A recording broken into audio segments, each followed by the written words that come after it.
আমি আসলে অনেক ভিডিওতে দেখেছি ফেসবুকে এবং ইউটিউবে যে ভাটপিয়ারি একটা স্পেশাল পরোটা পাওয়া যাচ্ছে।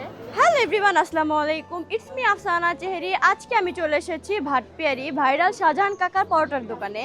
শুনেছি ওনার পরোটা নাকি অনেক বিখ্যাত, অনেক দূর দূরান্ত থেকে লোক আসে খাওয়ার জন্য। তাই আমিও আজকে চলে এসেছি শাহজাহান কাকার সেই বিখ্যাত প্যাচ পরোটা খাওয়ার জন্য। তো চলুন সেই শাহজাহান কাকার কাছে আপনাদেরকেও নিয়ে যাই এবং তার পরোটা কেন বিখ্যাত সবকিছু জানাবো, আপনাদের সাথে শেয়ার করব। আচ্ছা কাকা, আপনার পরোটা কেন এত বিখ্যাত এবং কোথায় কোথা থেকে আপনার পরোটা খেতে লোকজন আসে, আমাকে একটু সবকিছু ক্লিয়ারলি জানাবেন প্লিজ। 60 বছর হলো পরোটা বানাই, বহু দূরে দূরে তার লোক এসে প্যাঁচ পরোটা খেবেন না।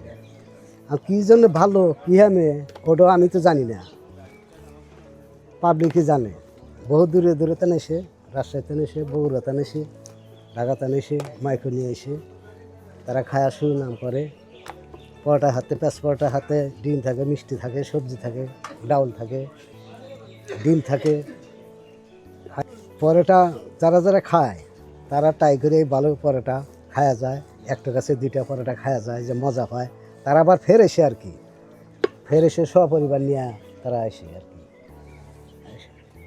প্রতিদিনই আমার 1 বস্তা করে মজা শেষ হয়। 27 কেজি, 27 কেজি থাকে।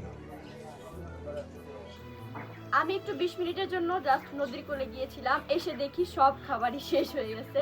আমি আসলে পুরাই অবাক হয়ে গেছি। এখানে এখানে মনে হয় সবজি ছিল, এটাও শেষ। এখানে ডাল ছিল, এটাও শেষ।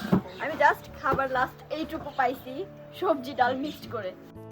সবজি কম থাকার কারণে আমি এইখানে ডিম ভাজি আর মিষ্টি নিয়েছি। আমি জানি না মিষ্টি আমি পুরোটুকু খেতে পারবো কিনা, কারণ আমি মিষ্টি খুব একটা পছন্দ করি না। তো বাকি এইটুকুই সবজি ছিল, আমি এইটুকু দিয়ে টেস্ট করে দেখবো আসলে সবজিটা তাদের কেমন। তো আমি এইটুকু খেয়েই বুঝতে পারলাম মানুষ এত দূর দূরান্ত থেকে কাকার প্যাচ পরোটা খাওয়ার জন্য কেন আসে। আমি আসলে আজ পর্যন্ত যতগুলো পরোটা খেয়েছি, এইটা আমার কাছে অনেক ডিফারেন্ট আর বেস্ট মনে হয়েছে। তো আপনারা যারা পরোটা লাভার আছেন তারা জলদি চলে আসতে পারেন ভাটপিয়ারি শাহজাহান কাকার দোকানে।